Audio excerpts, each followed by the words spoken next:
Темірхан Медетбек 1945 жылы 6 наурызда оңтүстік Қазақстан облысы Түркістан ауданы Амангелді ауылында дүниеге келген. Ақынның жастайынан өлеңге деген құмарлығын әдебиеттің құдіретті күші шыңдап, қазақ поэзиясының жаңашыл ақындарының қатарына қосты. Орта мектепті бітірген соң Абай атындағы Қазақ мемлекеттік педагогикалық институтында оқыған. Алғашқы еңбек жолын 1968-2002 жылдары радио мен телеарналарда, әртүрлі газет журналдарында қызмет атқарып, шығармашылық ұйымдардан бастаған.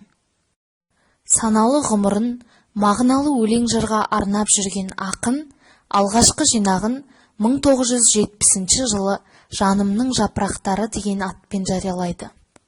Басқа да бірнеше өлеңдері орыс, украин тілдеріндегі жинақтарда жарық көреді. Ал өзі украин ақыны Валерий Гужваның, өзбек ақыны Еркин Вахидовтың өлеңдерін қазақ тіліне аударады. Ақын ақиқаттың жүгін арқалаушы. Елдің басындағы халді айна қатесіз жырлап, санасы мен тұрмысы аза тұрпаққа өлеңдерін жолдады.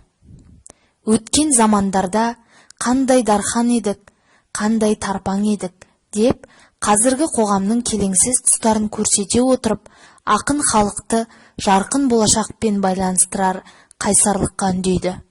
Тәуелсіздігімізге тәубе етеді.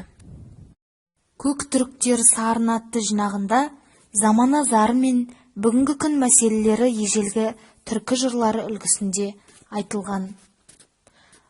Оның Махамбет рухының монологы, Күлтегін, Тоны көк дастандары ұлттық бояуы қанық, күрескер, рухани құндылықтарды толықтай танытқан қуатты шығармалар. Жалпы қазақ поэзиясында өз үні мен жолын белгілеп алған ақынның азаматтық болмысы әр өлеңінен көрініс табады.